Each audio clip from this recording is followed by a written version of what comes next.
جو انسان کے پیشنز ہوتے ہیں وہ اندھے بہرے ہوتے ہیں. پیشنز، جذبات. نیکی بھی ایک جذبہ ہے. کبھی یہ جذبہ حد اعتدال سے تجاوز کر کے بدی بنا دیتا ہے. جیسے رہبانیت، ترک دنیا، شادی نہیں کروں گا، گھر گھرستی کا بکھیڑا مول نہیں لوں گا، بس اللہ سے لو لگاؤں گا.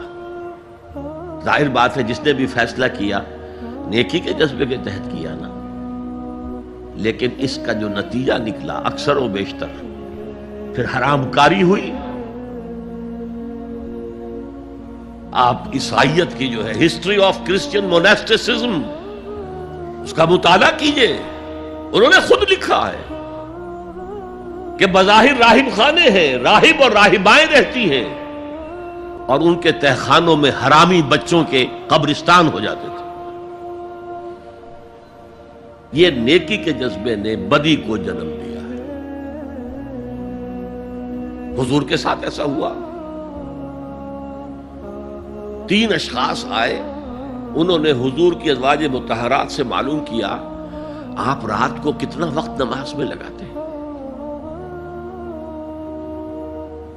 آپ مہینے میں کتنے نفلی روزے رکھتے ہیں. اب جو کچھ انہیں بتایا گیا، حضور کی زندگی کھلی کتاب تھی، بتا دیا گیا اتنا عرصہ جو ہے آپ رات کو تہجد پڑھتے ہیں، بتا دیا گیا مہینے میں اتنے روزے رکھتے ہیں. انہوں نے اسے کم سمجھا، فتقالوہا، قلیل سمجھا کہ یہ تو زیادہ نہیں ہے، ہمارا تو خیال تھا کہ آپ ساری رات ہی کھڑے رہتے ہوں. لیکن اپنے دل کو مطمئن کرنے کے لیے کہ حضور کی کہیں توہین بھی نہ ہو جائے، کہا جی انہیں تو ضرورت نہیں ہے، وہ تو معصوم ہی ہے، ان کی خطائیں اول تو ہوتی نہیں، اگر کوئی ہے بھی تو اللہ نے کہہ دیا قد غفر اللہ لک ذنبک ما تقدم منہا وما تاخر، اللہ نے تو معاف کر دیا اگلے پچھلے سارے گناہ، میرے لیے یہ کافی نہیں ہے. ایک نے کہا میں پوری رات عبادت کروں گا، اپنی کمر بستر سے نہیں لگاؤں. دوسرے نے کہا کہ میں ہمیشہ ہر روز روزہ رکھوں گا، کبھی افطار نہیں کروں گا. تیسرے نے کہا میں کوئی شادی بیاہ نہیں کروں گا، یہ کھکیڑ میں نہیں پڑھوں گا میں. حضور کو خبر ہو گئی، آپ نے طلب فرمایا اور غصے کے انداز میں وہ الفاظ کہے کہ جو حضور سے بالکل متوقع نہیں. واللہ انی لاتقاکم واخشاکم، خدا کی قسم میں تم سب سے زیادہ متقی ہوں اور سب سے زیادہ اللہ سے ڈرنے والا ہوں. لیکن میرا طریق یہ ہے کہ میں رات کو سوتا بھی ہوں اور نماز بھی پڑھتا ہوں، میں روزہ رکھتا بھی ہوں، ناغہ بھی کرتا ہوں، میں نے شادیاں کی ہیں، متعدد ازواج میرے گھروں میں ہیں.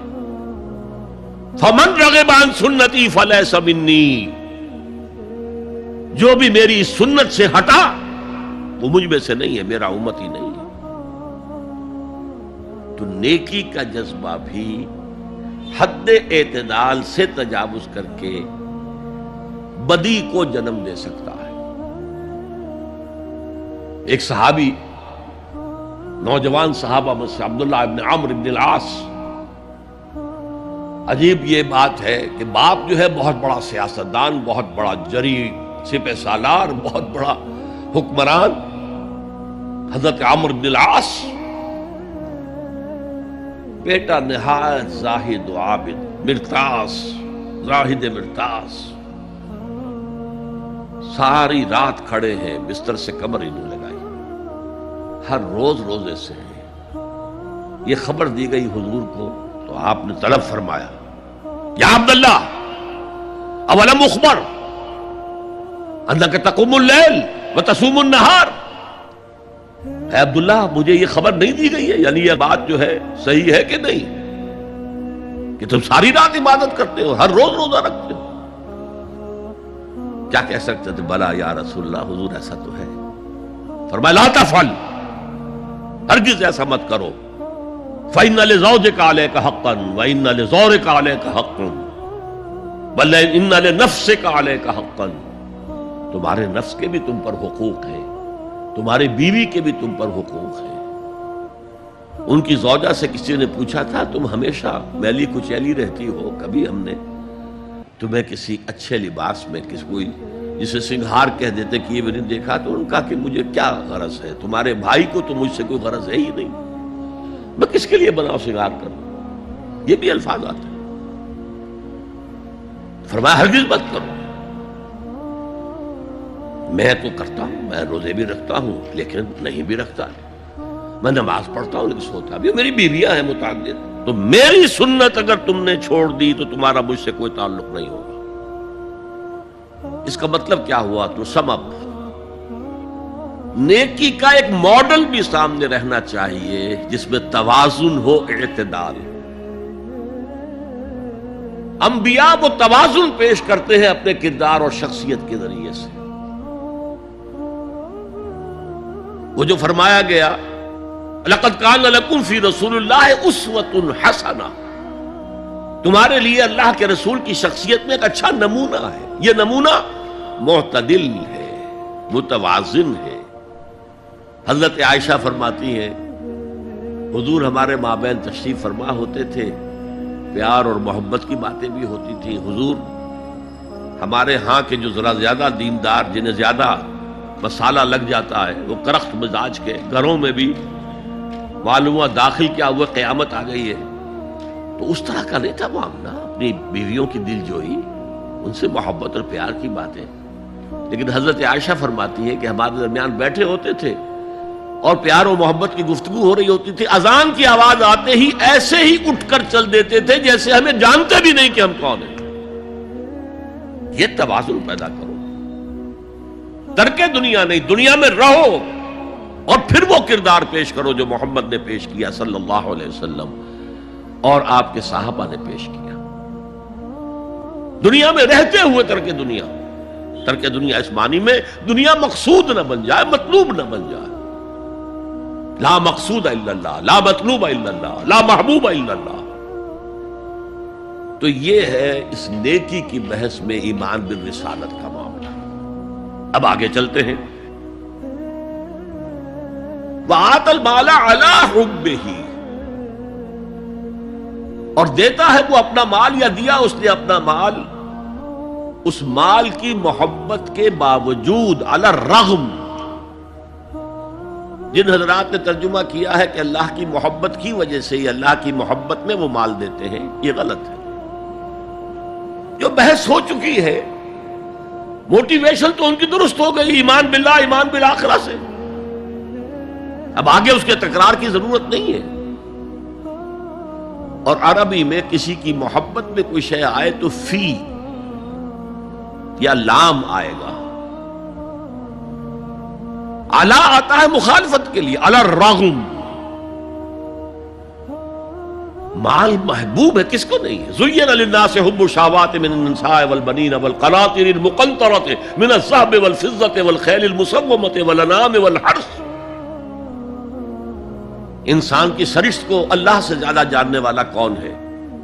وہ فرما رہا ہے، سورہ آل عمران کی آیت ہے، مزین کر دی گئی ہے انسانوں کے لیے محبت بیویوں کی، بیٹوں کی، اور ڈھیروں مال کی، سونے کی اور چاندی کی، اور گھوڑے وہ کہ جو پیڈگری والے ہوں اور جو بہت اعلیٰ نسل کے ہوں، خیل المسومہ، نشان زدہ گھوڑے، اور مال ہو، بھیڑیں بکریوں کو گلے کے گلے ہوں، اور گائے اور بیل ہوں، اور یہ ساری چیزیں محبوب ہیں۔ اس محبت کے خلاف عمل کرتے ہوئے مال خرچ کرنا تبھی تو مجاہدہ ہے۔ تو جیسے اردو میں ہم علی الرغم کہتے ہیں، علی الرغم، باوجود اس کی محبت کے وہ خرچ کرتے ہیں۔ اب یہاں جو اصل نوٹ کرنے کا نقطہ ہے وہ کیا ہے؟ دیکھیے، اسلام کا جو نظام ہے دنیاوی، اس میں ایمان کے بعد پہلی شے نماز ہے۔ وہ جو کہا گیا ہے کہ قیامت کے دن سب سے پہلا محاسبہ نماز کا ہوگا، اور جب ہماری مسجدوں کے اندر لکھے ہوتے تھے فارسی کے اشعار، روز محشر کے جاں گداز بود، اولی پرسش نماز بود۔ اسی طریقے سے نماز کا معاملہ جو ہے وہ پہلے کیوں نہیں آیا؟ نماز کا بعد میں آ رہا ہے۔ آت المال علی حبہ ذوی القربى والیتامى والمساکین وابن السبیل والسائلین وفی الرقاب، کتنا دور لے گئے، واقام الصلاۃ وآتى الزکاۃ۔ یہ ہے ترتیب کے اعتبار سے جو میں نے عرض کیا تھا۔ یہاں عنوان کیا ہے؟ یہاں نیکی کی حقیقت عنوان ہے،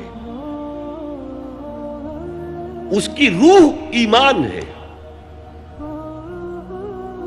اور اس کا ظاہر اس میں سب سے پہلے انسانی ہمدردی، اور اس ہمدردی کی بنا پر وہ مال جو بہت محبوب ہے خرچ کرنا، درد دل کے واسطے پیدا کیا انسان کو، ورنہ طاعت کے لیے کچھ کم نہ تھے کروبیاں۔ اگر یہ نہیں ہے تو کچھ نہیں۔ حضور نے فرمایا من یحرم الرفق فقد حرم الخیر کلہ، جو شخص دل کی نرمی سے محروم ہو گیا وہ کل کے کل خیر سے محروم ہو گیا۔ کسی کو دکھ میں دیکھو اور اس پوزیشن میں ہو کہ تم اس کا کوئی مداوع کر سکو اور نہ کرو، پھر تم چاہے مفسر ہو، محدث ہو، نیک نہیں ہو۔ تم عابد ہو سکتے ہو، زاہد ہو سکتے ہو، تم مفسر ہو سکتے ہو، محدث، نیک نہیں ہو سکتے۔ من یحرم الرفق، رفق کہتے ہیں نرمی، رفیق ہمارا ساتھی، دمساز۔ ظاہر بات ہے آپ کو دکھ ہوگا، آپ کے رفیق جو ہے اس کے اپنے دل میں محسوس کرے گا آپ کے درد کو۔ ہم درد کسے کہتے ہیں؟ ہم درد، جن کا درد مشترک ہے۔ ہم عصر، ایک زمانے کے لوگ، ہم جماعت، ایک جماعت میں پڑھنے والے، ہم درد۔ خنجر چلے کسی پہ تڑپتے ہیں ہم امیر، سارے جہاں کا درد ہماری جگر میں ہے۔ اگر یہ رفق نہیں ہے، اگر یہ ہمدردی نہیں ہے، اگر کسی کو دکھ میں دیکھ کر آپ تڑپ نہیں اٹھتے، اگر اس کی مدد کرنے پر قادر ہو اور نہیں کرتے تو کل خیر سے محروم ہے۔ پڑھے جاؤ نمازیں اور تہجدیں، کچھ حاصل نہیں ہو۔ اس پر جو آخری آیت قرآن کی ہے، لن تنالوا البر حتى تنفقوا مما تحبون، اس سے زیادہ کیٹیگوریکل سٹیٹمنٹ اور کیا چاہیے؟ لن کے ساتھ جو نفی ہوتی ہے فعل مضارع میں، انتہائی مؤکد، ہرگز نہیں پہنچ سکتے نیکی کے مقام کو جب تک کہ خرچ نہ کرو ان میں سے جو چیزیں تمہیں پسند ہیں۔ قمیض پھٹ گئی ہے، بوسیدہ دے دو کسی کو، یہ نہیں ہے خیرات و صدقات، بلکہ جو تمہیں محبوب ہو۔ لن تنالوا البر، بر کے مقام تک نہیں پہنچ سکتے۔ پھر میں کہہ رہا ہوں، عابد ہو سکتے ہو، زاہد ہو سکتے ہو،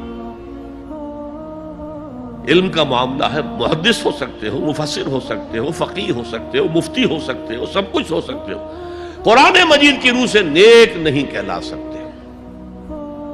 وآت المال علی حبہ، اب اس میں جو ترتیب میں نے کہا تھا، الاقرب فالاقرب، الاقرب فالاقرب، سب سے پہلے ذوی القربیٰ، اور اس میں اکثر و بیشتر ہم سے کوتاہی ہوتی ہے۔ دور دراز کے لوگوں کے ساتھ نیکی ہو رہی ہے، سگے بھائی کی بیوہ اور یتیم بچے جو ہیں وہ محروم ہیں، انہوں نے اس وقت یہ کر دیا تھا، یہ کر دیا تھا۔ ظاہر بات ہے کہ رشتہ داروں سے تو شکایتیں ہوتی ہیں، یہ تو ہمیشہ ہمارے مخالف رہے ہیں جی، ان کی ہم کیسے مدد کریں؟ اگر تو اللہ کے لیے دینا ہے تو پہلا حق ان کا۔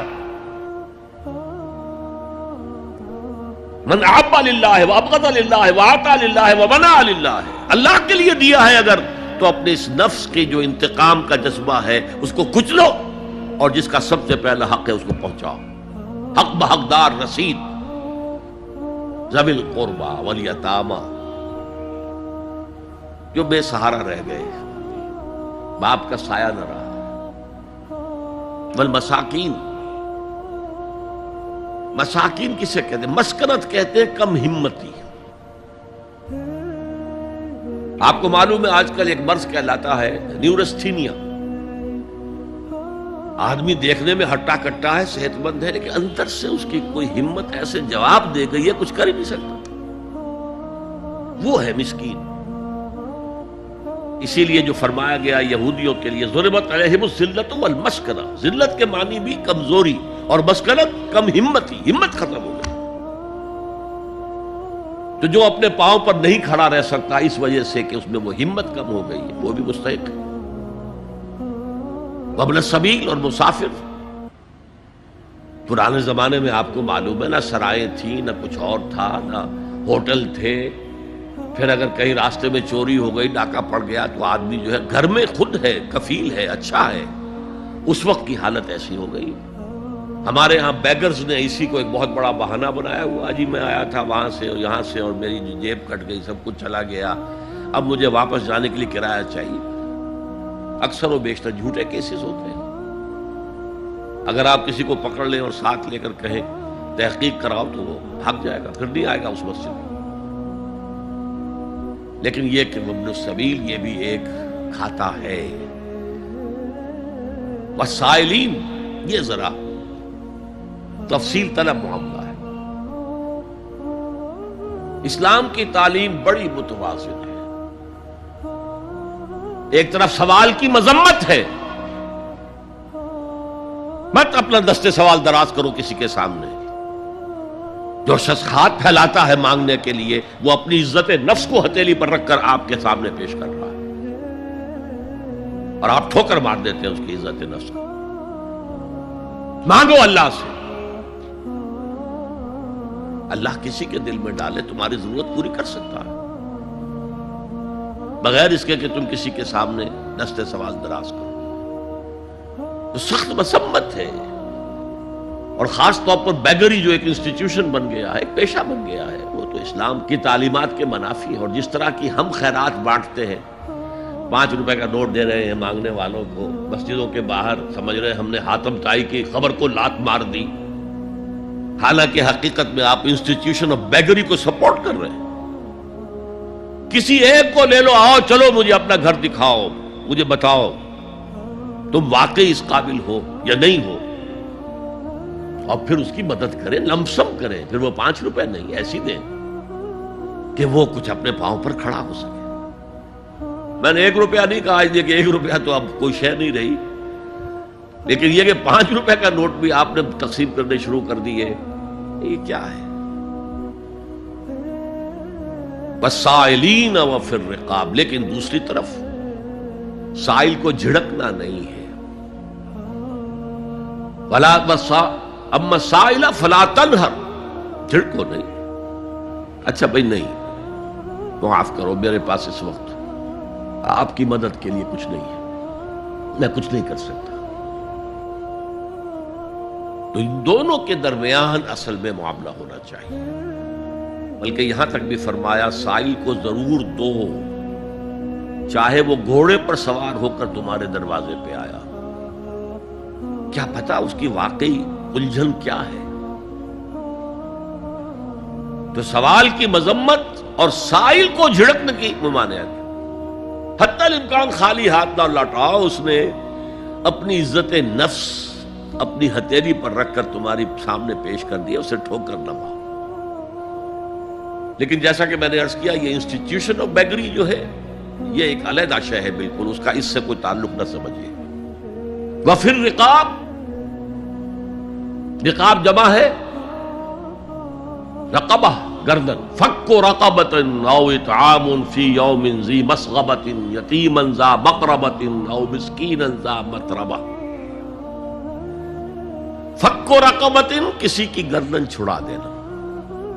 اس وقت سب سے بڑی اپلیکیشن اس کی تھی غلاموں کو، کنیزوں کو اپنے پیسے سے خرید کر آزاد کر دینا۔ بہت بڑی نیکی، بہت بڑی نیکی۔ اور حضرت ابو بکر رضی اللہ تعالیٰ عنہ کے دفتر فضائل میں سب سے اونچا کام یہ ہے کہ جن غلاموں کو، جن کنیزوں کو ستایا جا رہا تھا، their owners, their masters، ان کے آقا کو حق حاصل تھا، جو چاہے کریں ان کے ساتھ، قتل کرنے کوئی پوچھنے والا نہیں ہے۔ میں پہلے بھی عرض کر چکا ہوں، میری ملکیت ہے، جیسے میری بکری میری ملکیت ہے، میں نے اس کو ذبح کیا، گوشت کھا لیا، تم کون ہوتے ہو پوچھنے والے؟ میرا غلام تھا، میں نے قتل کر دیا، تم کون ہو پوچھنے والے؟ ان کو حضرت ابو بکر نے خرید کر آزاد کیا اور منہ مانگے دام دیے۔ حضرت بلال کے لیے امیہ ابن خلف نے اتنی بڑی رقم مانگی، حضرت ابو بکر نے کہا ٹھیک ہے لو۔ باپ نے کہا بھی ابو قحافہ نے، ابو بکر کو کوئی غلام خریدنا ہی تھا تو کوئی طاقتور آدمی جو کام آ سکے کہیں، اس کو خریدنا چاہیے۔ مجھے کیا پتا ابو بکر کس لیے خرید رہا اور کس کے لیے خرید رہا۔ آج کے دور میں اس کی اپلیکیشن ہوگی، کوئی شخص جو ہے اگر قرض میں اس طرح جکڑا جائے کہ لاکھ ہاتھ پاؤں مارے نکل نہیں سکتا، اس کو کوئی لمپ سم مدد دے کر اس قابل کیا جائے کہ وہ پھر اپنے پاؤں پر کھڑا ہو جائے۔ یہ نہیں کہ اسے آپ ہر مہینے کچھ رقم دیتے رہے مینٹیننس کے لیے، نہیں، اس سے تو وہ اسی پوزیشن میں رہے گا۔ یہ بعض مائنورٹی کمیونٹیز کے اندر یہ معاملہ موجود ہے۔ کوئی بھائی اگر گر گیا ہے کاروبار میں تو اس کی پھر ایسی مدد کی جائے کہ وہ پھر آپ کی صف میں آ کر کھڑا ہو جائے، respectable members of your community, وہ اس شکل میں پہنچ جائے۔ یہ بھی فک رقبۃ اس کی ذیل میں آج کل آئے گا۔ اب اس کے بعد آیا وَأَقَامَ الصَّلَاةَ وَآتَى الزَّكَاةَ۔ یہ دو کیا ہیں؟ یہ عبادات کی شکل میں دو ستون ہیں جو ان دو چیزوں کو سپورٹ کرتے ہیں جو اب تک بیان ہوئی ہیں۔ ایمان کو تازہ رکھنے کے لیے نماز قائم کرو۔ ہر نماز ایمان کی تجدید ہے۔ اقیم الصلاۃ لذکری، نماز قائم کرو میری یاد کے لیے۔ اپنا عہد اللہ کے ساتھ تازہ کرو، ایاک نعبد و ایاک نستعین، اے اللہ ہم تیری ہی بندگی کرتے ہیں اور کرتے رہیں گے، تجھ ہی سے مدد مانگتے ہیں اور مانگتے رہیں گے۔ اپنے اس عہد بندگی کو تازہ کرو، ایمان کو تازہ کرو۔ الحمدللہ رب العالمین الرحمن الرحیم، ایمان باللہ تازہ ہوا نا۔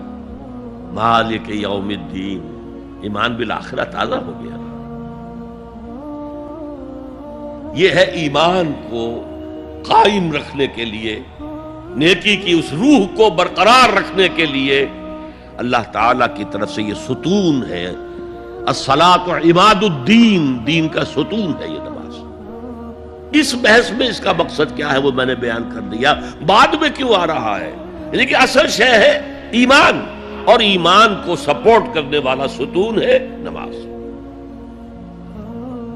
عملی نیکی میں اصل شے ہے ہمدردی، ہمدردی میں مال خرچ کرنا، اور اس کے لیے ستون ہے زکوٰۃ۔ کم سے کم یہ 2.5% تو نکالو، بوتل کا کارک تو کھل جائے، پھر اور بھی دو، اور بھی دو، اور بھی دو۔ یہ تو اوبلیگیٹری ہے، یہ تو فرض ہے، یہ تو لازم ہے۔ لیکن مقصد کیا ہے؟ اس کو جو سمجھ لیا بس یہی زکوٰۃ ہی ہمارے ذمے میں ہے، وہ بڑے مغالطے میں۔ حضور نے فرمایا صلی اللہ علیہ وسلم،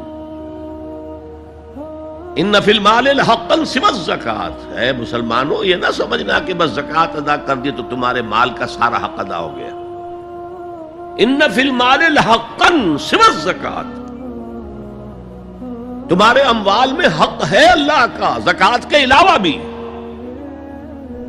اور پھر آپ نے یہ آیت پڑھی، وَآتَى الْمَالَ عَلَىٰ حُبِّهِ ذَوِي الْقُرْبَىٰ وَالْيَتَامَىٰ وَالْمَسَاكِينَ وَابْنَ السَّبِيلِ وَالسَّائِلِينَ وَفِي الرِّقَابِ وَأَقَامَ الصَّلَاةَ وَآتَى الزَّكَاةَ۔ یہاں آتا زکوٰۃ تو ہے ہی ہے، اس سے پہلے جو آ رہا ہے یہ سرپلس ہے، اس سے آگے کی بات ہے، یہ ایڈیشنل ہے۔ اسی لیے جب انفقوا انفقوا انفقوا انفقوا انفقوا کی جو تکرار ہوتی ہے قرآن مجید میں، تو ایک جگہ پھر سوال کیا صحابہ نے کتنا خرچ کریں؟ فرمایا قل العفو، کہہ تو جو بھی ضرورت سے زائد دے ڈالو۔ Don't accumulate. Don't retain anything.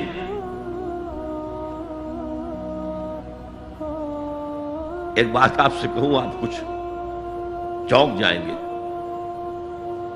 حضور نے کبھی زکوٰۃ دی؟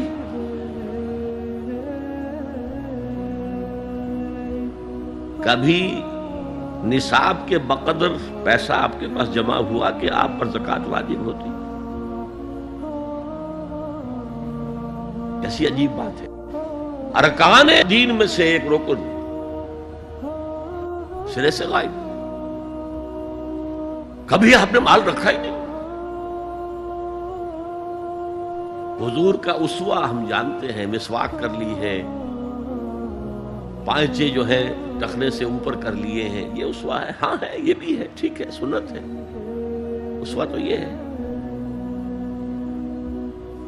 اور صرف آپ کا نہیں، جنہیں ہم کہتے فقراء صحابہ، ابو ہریرہ، ابو ذر، سلمان فارسی، علی رضی اللہ تعالی عنہ اجمعین، یہ فقراء صحابہ میں سے تھے. کبھی کچھ نہیں رکھا اپنے پاس. میں نے بتایا تھا آپ کو شاید کہ حضرت علی کی جب شادی ہو رہی تھی حضرت فاطمہ سے، کوئی مکان تھا ہی نہیں، کہاں لے کے جائیں. ایک انصاری نے ایک حجرہ دیا ہے اپنے مکان کا، اس میں حضرت فاطمہ ودا ہو کر گئی. He didn't have any home. ابو ذر وہ تو دوسری انتہا کو چلے گئے تھے. قانون یہی ہے، حلال سے کماؤ، اگر ایک حد سے آگے بڑھ جائے تو زکوٰۃ دے دو، باقی تمہارے اختیار میں ہے. دینا چاہو دو، نہ دینا چاہو رکھو اپنے پاس. قانون اس سے زیادہ آپ کو پابند نہیں کرے گا. کبھی بھی آپ نے جبر نہیں کیا، ایمرجنسی میں بھی جبر نہیں کیا. ایک واقعہ آتا ہے کہ حضور کو کئی وقت کا فاقہ تھا. تھوڑی دیر کے بعد حضرت ابو بکر آئے. آپ نے چہرے سے پہچان لیا کہ فاقے سے. پھر حضرت عمر آئے، پہچان لیا کہ فاقے سے. شاید حضور خود اپنے لیے نہ اٹھتے نہ جاتے، اپنے دونوں ساتھیوں کو لے کر ایک انصاری کے باغ میں پہنچ گئے. انصاری کی عید ہو گئی. فوراً لا کر اس نے کچھ کھجوریں، کچھ انگوروں کے گوشے رکھے. اس کے بعد وہ دوڑا چھری لے کر کسی جانور کو ذبح کرنے کے لیے. یہ ساری تفصیلیں میں کیا بتا رہا ہوں. مال یہ نہیں تھا کہ مدینے میں سبھی فاقے سے تھے، موجود تھے جن کے پاس مال تھا، لیکن جبرن آپ نے کسی سے کچھ نہیں لیا. جب وہ چھری لے کر چلا، فرمایا دیکھنا کسی دودھ والے جانور کو نہ ذبح کرنا. بہرحال کچھ دیر کے بعد وہ گوشت پکا کر لایا، روٹیاں رکھی. اس کے بعد حضور نے ایک روٹی پر چند بوٹیاں رکھ کر کہا یہ عائشہ کو دے آؤ، اسے بھی کئی وقت کا فاقہ ہے. اور پھر حضرت عمر کی طرف رخ کر کے کہا عمر یہ ہیں وہ نعمتیں جس کا حساب دینا پڑے گا اللہ کے ہاں. وَأَمَّا بِنِعْمَةِ رَبِّكَ فَحَدِّثْ، اور یہ جو فرمایا گیا الہاکم التکاثر میں نعمتوں کا حساب لیا جائے. وَلَتُسْأَلُنَّ يَوْمَئِذٍ عَنِ النَّعِيمِ، فرمایا یہ نعمتیں. یہ ہے اصل میں انفاق کا معاملہ. آپ کے اس پر چھوڑ دیا گیا ہے. جتنا بھی آپ میں جذبہ ہے، جتنا بھی آخرت کا یقین ہے، اتنا ہی آپ پسند کریں گے کہ آخرت کے بینک میں جمع کرائیں، یہاں کے بینکوں میں کیوں جمع کرائیں. یہاں کتنا دے دیں گے آپ کو؟ 10%، 20%. وہاں 700% ملتا ہے. 700% نہیں، 7000، 700 گنا. Why to keep it in these banks؟ حضرت مسیح کا جو پہاڑی کا واعظ بہت مشہور ہے، سرمن آف دا ماؤنٹ، بڑے پیارے الفاظ ہیں. میں آپ سے اپنا تاثر عرض کیے بغیر نہیں رہ سکتا. جہاں تک مواعظ کا تعلق ہے، جو حضرت مسیح کے مواعظ آئے ہیں ان سے اونچے واعظ کوئی ممکن نہیں. اسی میں یہ جملہ بھی ہے، دیکھو اپنا مال زمین پر جمع نہ کرو، جہاں چوری بھی ہوتی ہے ڈاکہ بھی پڑتا ہے، کیڑا بھی خراب کرتا ہے۔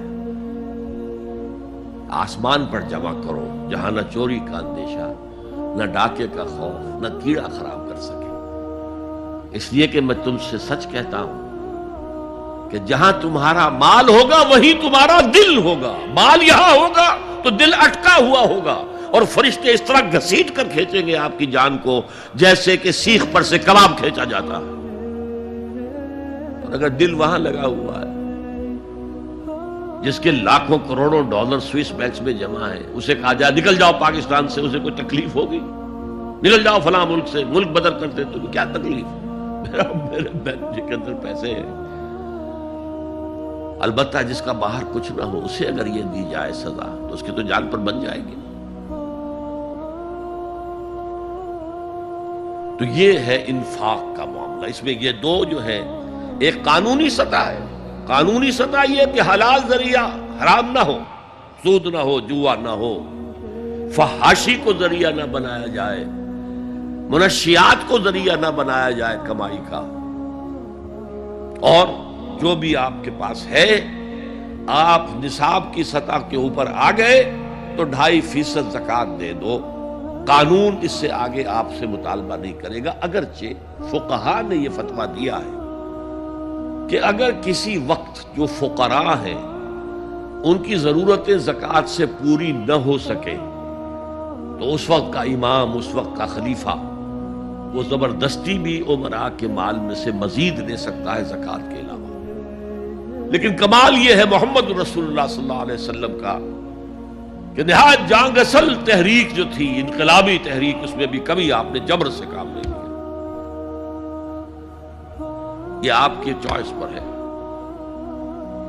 البتہ ایک معیار مقرر کر دیا، جیسے حضرت ابو بکر غزوہ تبوک کے موقع پر سب کچھ لے آئے تھے گھر میں جھاڑو پھینک کر۔ عام حالات میں یہ نہیں، ایک شخص آئے صحابی انصاری، میں اپنا سب کچھ اللہ کی راہ میں دینا چاہتا ہوں، فرمایا نہیں، تم چاہتے ہو کہ اپنے ورثاء کو غریب اور فقیر بنا کر جاؤ؟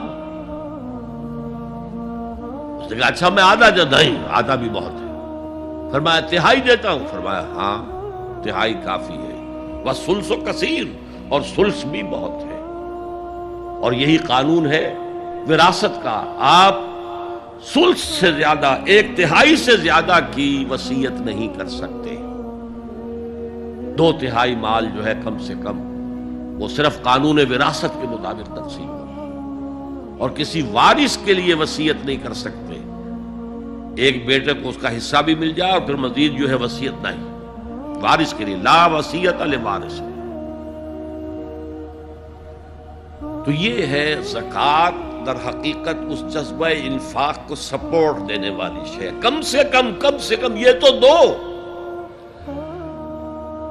بوتل کا کارک کھل جائے گا تو مزید بھی نکل آئے گا اس میں سے۔ وَآتَ الْمَالَ عَلَىٰ حُبِّهِ ذَوِي الْقُرْبَىٰ وَالْيَتَامَىٰ وَالْمَسَاكِينَ وَابْنَ السَّبِيلِ وَالسَّائِلِينَ وَفِي الرِّقَابِ وَأَقَامَ الصَّلَاةَ وَآتَى الزَّكَاةَ وَالْمُوفُونَ بِعَهْدِهِمْ إِذَا عَاهَدُوا، اور وفا کرنے والے، پورا کرنے والے اپنے عہد کے جبکہ وہ آپس میں معاہدہ کر لیں۔ میں اشارہ کر چکا ہوں، یہ جملہ معاملات انسانی پر حاوی ہے۔ ایک مزدور کو آپ نے یومیہ محنت اور مزدوری پر انگیج کیا ہے، اور وہ مزدور جب دیکھے کہ کوئی اسے دیکھ نہیں رہا تو بیٹھا رہے، کام نہ کرے، اسی وقت کام کرے جب دیکھا جائے کوئی سپروائزر دیکھ رہا ہے تو وہ اپنے عہد کی نفی کر رہا ہے۔ ایک ملازم ہے، وہ دفتر میں بیٹھا ہوا مکھیاں مار رہا ہے، یا چائے پر چائے پیے چلے جا رہا ہے، جو کام تھا وہ نہیں کر رہا ہے، تو وہ اپنے معاہدے کی خلاف ورزی کر رہا ہے۔ شادی سوشل کانٹریکٹ ہے، عورت کے جو فرائض ہیں ان سے زیادہ کا آپ مطالبہ کرتے ہیں، آپ ظالم ہیں۔ عورت کے جو حقوق ہیں وہ زیادہ نہیں کرتے تو ظالم ہیں۔ اس اعتبار سے پوری انسانی زندگی، خاص طور پر آج کل کاروبار تو بیسیکلی اصل جو ہے وہ کانٹریکٹ کی بنیاد پر ہے۔ معاہدہ کر لیا ہے تو اب معاہدہ پورا کرو۔ یہ گویا کہ ایکسٹریم لائننگ ہو جائے گی. پورے معاملات دنیاوی جو ہیں ان کے لیے ایک ایفائے عہد کا اگر معاملہ آپ کی شخصیت کے اندر پختگی سے قائم ہو جائے تو سارے جو معاملات بین الانسان ہیں، انسانوں کے درمیان جو معاملات ہیں، لینے دینے کے، خرید و فروخت کے، ملازمت کے، شادی کے، یہ سب کے سب صحیح ہوں گے، سیدھے ہوں گے، ان میں خیر ہوگا، ان میں برکت ہوگی. حضور نے فرمایا عدت المومن کا اخذ الکف، مومن کا وعدہ کر لینا تو ایسے ہے کہ جیسے اس کی کلائی کسی اور کے ہاتھ میں آ گئی ہے، جکڑا ہوا ہے، وہ اب نہیں جا سکتا کہیں. He has to fulfill his commitment. اور کس قدر کیٹیگوریکل سٹیٹمنٹ ہے جو میں نے کل بھی آپ کو سنایا تھا، حضرت انس کی حدیث رضی اللہ تعالی عنہ جو کہتے ہیں قلما خطبنا رسول اللہ صلی اللہ علیہ وسلم الا قال، شاذ ہی کبھی ہوا ہوگا کہ حضور نے ہمیں کوئی خطبہ ارشاد فرمایا ہو اور اس میں یہ الفاظ نہ کہے ہوں، لا ایمان لمن لا امانت لہ ولا دین لمن لا عہد لہ. جس شخص میں امانت داری کا وصف نہیں، اس کا کوئی ایمان نہیں، اور جس شخص کے اندر ایفائے عہد کا مادہ نہیں، اس کا کوئی دین نہیں. دین تو نام ہے ایک بہت بڑے کانٹریکٹ کا، ایاک نعبد و ایاک نستعین، اے اللہ تیری ہی بندگی کرتے ہیں اور کریں گے. اس سے بڑا معاہدہ کیا ہوگا؟ پوری زندگی کو کور کر رہا ہے. وہ اتنا بڑا معاہدہ کیسے پورا کر دے گا اگر وہ چھوٹے چھوٹے عہد پورے نہیں کرتا؟ حضور کو جو الصادق الامین کے جو خطابات مل گئے تھے کاروبار معاملات کے اندر، ایک واقعہ آتا ہے، یہ قبل ظہور نبوت، میں آغاز نبوت نہیں کہا کرتا، نبی پیدائشی نبی ہوتا ہے. ظہور نبوت، نبوت ظاہر ہوتی ہے جب وحی کا آغاز ہوتا ہے. کسی شخص سے کوئی معاملے پر بات ہو رہی تھی، اس شخص کو کوئی کام یاد آ گیا، انہوں نے کہا محمد ذرا یہاں میرا انتظار کرو تھوڑی دیر، میں ابھی آتا ہوں. چلا گیا اور جا کر بھول گیا. وَذَّكَرَ بَعْدَ ثَلَاثٍ، اب اسے یاد آیا 3 کے بعد. 3 دن بھی ہو سکتے ہیں، 3 گھنٹے بھی ہو سکتے ہیں، عام طور پر خیال یہ ہے کہ 3 دن کے بعد یاد آیا. گھبرا کر گیا ہے تو دیکھا وہی بیٹھے حضور. اس نے معذرت کی، فرمایا کہ تم نے جو کیا، میں تو اپنے عہد کا پابند تھا، میں کیسے ہلتا یہاں سے؟ میں نے کہا تھا کہ ہاں میں تمہارا انتظار کروں. تو ایفائے عہد،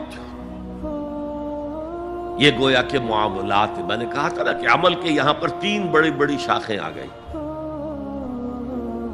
ایمان کی 5 پتیاں، کلی کھل کر پھول بن گیا. اعمال کا ایک کناور درخت ہے، اس کے 3 جو ہے بڑی بڑی شاخیں آ گئی. ہمدردی اور انسانی ہمدردی میں اپنا مال خرچ کر سکتا. عبادات جن میں اہم ترین نماز اور زکوٰۃ.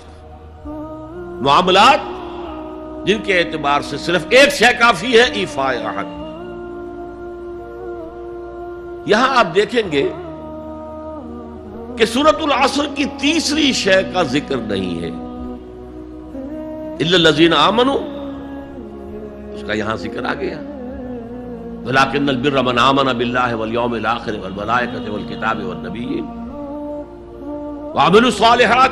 جو تنے کے 3 شاخیں ہیں موٹی موٹی آگے، لیکن امپلائڈ ہے یہاں پر،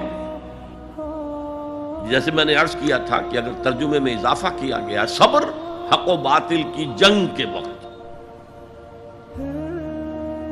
یہاں جس صبر کا ذکر ہو رہا ہے وہ صبر علی الطاعہ نہیں ہے جو میں نے کل بیان کیا تھا، صبر عن المعصیہ نہیں ہے جو میں نے کل بیان کیا تھا. وہ صبر ہے اللہ کی راہ میں صبر، اللہ کی راہ کی جد و جہد کرتے ہوئے اگر فقر و فاقہ کی کیفیت ہو جائے، جیسے پورا بنی ہاشم کا قبیلہ جو ہے وہ 3 سال تک نظر بند رہا ہے شعب بنی ہاشم کے اندر، اور گھاٹی کے دونوں طرف پہرا تھا کہ کوئی خوراک اندر نہ جانے پائے. ایسا وقت بھی آیا ہے کہ بنو ہاشم کے چھوٹے چھوٹے پھول ایسے بچے بلک رہے ہیں بھوک سے، اور اس کے سوا کچھ نہیں کہ سوکھے چمڑے ابال کر اس کا پانی ان کے حلق میں ٹپکا دیا جائے۔ یہ اللہ کی راہ میں صبر ہے۔ غزوہ احزاب میں جو ہوا ہے، پیٹوں پر پتھر باندھے گئے اور حضور نے اپنے شکم مبارک پر 2 پتھر باندھے۔ غزوہ تبوک میں جو ہوا ہے کہ 3 مجاہدوں کا ایک دن کا راشن 1 کھجور، پہلے ایک نے اپنے منہ میں رکھ کر کچھ دیر چوسی، پھر دوسرے کو دے دی، اس نے چوسی، پھر تیسرے کو دی۔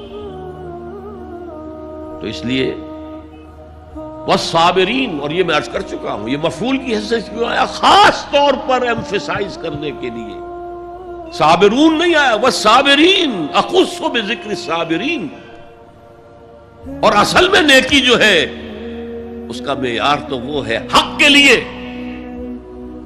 بھوک سہو، تکلیفیں سہو، اور حق کے لیے میدان جنگ میں آ کر صابر رہو، ثابت قدم رہو۔ اس کا کیا مطلب ہے؟ یہاں بیسیکلی ڈیفرنشیٹ ہو گیا ہے ایک خانقاہی تصور نیکی کا، ذکروں کے ذریعے، مراقبوں کے ذریعے اپنے آپ کو مانجے جاؤ، مانجے جاؤ، مانجے جاؤ، پھر وہ جو جن کو مانج دیا گیا ہے وہ دوسروں کو مانجھے مانجھے مانجھے، مانجنا ہی چلا ہے، آگے نہیں۔ میدان میں آ کر باطل کو چیلنج کرنا یہ نہیں ہے ہی نہیں۔ اور شیطان خوش ہوتا ہنستا ہے کہ چاہ لگا مست رکھو ذکر و فکر صبح گاہی میں اسے، اور پختہ تر کر دو مزاج خانقاہی میں اسے، تاکہ اصل جو ہے میدان وہ میرے لیے کھلا چھوڑ کر لگے رہے۔ نہیں، اصل کرائیٹیرین آپ کی صداقت کا، آپ کی نیکی کا، تواصوا بالحق وتواصوا بالصبر۔ یہ صبر کسی اور کام کے لیے نہیں ہے، یہ کوئی وطن پرستی کی جنگ کا ذکر نہیں ہے، یہ کوئی قوم پرستانہ جنگ کا ذکر نہیں ہے، یہ کوئی اپنی جیسے بادشاہ کرتے تھے اپنی دولت بڑھانے کے لیے، اپنی مملکت کو توسیع دینے کے لیے صبر نہیں ہے، بلکہ یہ راہ حق میں والصابرین فی الباساء والضراء وحین الباس، خصوصاً وہ جو صبر کرنے والے ہیں فقر و فاقہ میں، بھوک میں اور تکلیف میں۔ زخم آ گیا ہے، تیسرے اٹھ رہی ہیں، برداشت کر رہے ہیں، آدمی کانپ جاتا ہے۔ معاذ اور معوذ جو 2 نوجوان تھے جن کو حضور نے تو کہا تھا تم ابھی کم عمر کے ہو، تم جاؤ، واپس چلے جاؤ، لیکن ان میں سے جو بڑا تھا اس نے کچھ کہا حضور سے تو حضور نے مان لیا، چلو ٹھیک ہے تم آ جاؤ۔ چھوٹے نے کہا حضور میں اسے پچھاڑ سکتا ہوں، آپ نے کشتی کرائی، اس نے پچھاڑ دیا، اچھا بھائی آ جاؤ، تم بھی آ جاؤ۔ انہی میں سے ایک کا ہے، میں بھول رہا ہوں ان کا نام، ان کے ایک شانے کے اوپر تلوار کا وار پڑا، پورا شانہ کٹ گیا، کوئی ایک تسمہ، کوئی ایک ٹینڈن لگا رہ گیا کسی۔ اب وہ ہاتھ جو ہے وہ لٹک رہا ہے، وہ دوسری ہاتھ سے تلوار چلا رہے ہیں لیکن یہ رکاوٹ ڈال رہا ہے۔ انہوں نے اپنے ہاتھ کو اپنے پاؤں کے نیچے رکھا، زور سے جھٹکا دیا اور اس بازو کا علیحدہ کر کے پھینک دیا۔ اور میں سچ کہتا ہوں انہیں کوئی درد محسوس نہیں ہوا ہوگا۔ وہ جذبہ جو ہوتا ہے وہ انسان سے سب کچھ کرا دیتا ہے، جس کا ہم تصور نہیں کر سکتے۔ والصابرین فی الباساء والضراء وحین الباس، اور جنگ کے وقت، حق و باطل کی جنگ، وہ جنگ جو ہے زرپرستی کی نہ ہو، ملک گیری کا نہ ہو، وہ حق کے کلمے کو بلند کرنے کے لیے ہو، انسانوں کو ملوکیت کے شکنجے سے نجات دلانے کے لیے ہو، انسانوں کو کیپٹلزم کے جنگل سے اور اس کے چنگل سے نجات دلانے کے لیے ہو، وہ جنگ جو حق کے لیے ہو، اس میں ثابت قدم رہنا ہو۔ یہ صبر کی سب سے اونچی منزل ہے، اور یہ نمایاں ترین فرق ہے اسلام کے تصور نیکی میں اور جو آپ دنیا میں دوسرے، چاہے وہ بدھ مت کا تصور ہو اور چاہے وہ کسی اور کا تصور ہو اور چاہے وہ صوفیانہ تصور ہمارے ہاں کا ہو، چاہے وہ کرسچین موناسٹسزم کا تصور، ان سب سے جو فرق ہے وہ یہ ہے کہ جہاد فی سبیل اللہ چوٹی پر ہے، دیٹ از دی پیک۔ حضور نے اسے کہا ضرورت السنام منہ الجہاد فی سبیل اللہ۔ ہمارے دین کی حقیقت جو ہے اس میں اس کی چوٹی جو ہے وہ اللہ کی راہ میں جہاد ہے۔ لیکن میں کسی موقع پر جہاد کے بارے میں جو مغالطے خود ہم نے پیدا کیے، جس کی بنا پر اغیار نے پھر جو ہے اس کے خلاف مہم چلائی ہے، میں کوشش کروں گا کہ اس سیریز کے اندر میں اس مضمون کو لے آؤں۔ ہم دوسروں کا شکوہ کیا کریں، غلطی ہماری اپنی ہے، ہم نے جہاد کو بدنام کیا دنیا کے اندر، اس لیے کہ جہاد کا صحیح تصور ہمارے سامنے ہے ہی نہیں۔ بہرحال یہ حضور کے زمانے میں جنگیں ہوئی ہیں، دین حق کو غالب کرنے کے لیے آخری مرحلہ آیا ہے قتال کا، جنگوں کا۔ تو والصابرین فی الباساء والضراء وحین البأس اولئک الذین صدقوا، یہ ہیں وہ لوگ جو سچے ہیں، بر اور نیکی کا اگر دعویٰ کریں تو انہیں حق ہے، لیکن یہ پوری شخصیت، پورا سراپا، جسے آپ کہتے ہیں an organic whole، in organic چیزوں کو آپ کاٹ کے اس کے حصے بکھرے کر سکتے ہیں، آرگینک چیز کاٹیں گے ختم ہو جائے گی، زندگی نہیں رہے گی اس میں۔ آرگینک ہول، اس کا ہر جز لازم ہے، اس کے روح ایمان ہے جو موٹیویشن کو درست کرتی ہے، اس کے اعمال کا ذکر آ گیا۔ اور چوٹی اسی لیے سورہ صف میں فرمایا ان اللہ یحب الذین یقاتلون فی سبیلہ صفا کانہم بنیان مرصوص، اللہ کے محبوب تو وہ بندے ہیں جو اس کی راہ میں جنگ کرتے ہیں ایسی صفیں باندھ کر گویا کہ سیسا پلائی ہوئی دیوار ہے۔ آج کل ہم کہیں گے جیسے کہ ری انفورس کنکریٹ کی وال ہے، اس وقت وہ سیسا پلا دیا کرتے تھے درزوں کے اندر، اس دیوار کی مانند کھڑے رہے جس میں کوئی رخنا نہ پیدا کیا جا سکے۔ یہی اسلوب اختیار کیا ہے اقبال نے اپنے ایک شعر میں، محبت مجھے ان جوانوں سے ہے ستاروں پہ جو ڈالتے ہیں کمند، ان اللہ یحب الذین یقاتلون فی سبیلہ صفا کانہم بنیان مرصوص۔ محبوبیت خداوندی کا مقام یہ ہے۔ اور جیسا کہ میں نے عرض کیا تھا شروع میں، ایک تو نفع ہوتا ہے، ایک بونس سی تنخواہ، ایک بونس۔ مضمون تو تھا بر کے بارے میں، لیکن یہاں فرمایا یہی متقی بھی ہیں۔ تم نے تقویٰ کو بھی چند ظاہری چیزوں کے ساتھ رکھا ہوا ہے اپنے ذہن کے اندر، داڑھی لمبی ہو، لباس صحیح ہو، کوئی جبہ ہو، کوئی عبا ہو، کوئی عمامہ ہو، وغیرہ وغیرہ وغیرہ وغیرہ۔ ہاں خیر وہ چیزیں بھی اپنی جگہ ہیں، سنت سمجھ کر کی جائیں، یقیناً موجب ثواب ہے۔ لیکن یہ اگر کردار نہیں ہے تو یہ ظاہری ٹیپ ٹاپ حضرت مسیح کے الفاظ میں ان قبروں کے مثال ہے جس کو اوپر سے خوب آپ نے سفیدی کی ہوئی ہے، اندر گلی سڑی ہڈیوں کے سوا کچھ نہیں۔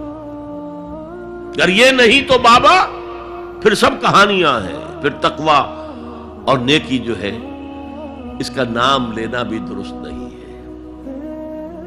یہ ہے نیکی کا قرآنی تصور۔ اور ایک آیت ہے، کاش کہ میں میرے قلم پر بھی، جس طرح اللہ نے میری زبان کا عقدہ کھولا ہوا ہے، لیکن میرا قلم زیادہ نہیں چل پایا ہے، میں نے لکھی بہت کم چیزیں ہیں، لکھی ہیں کچھ لیکن کم۔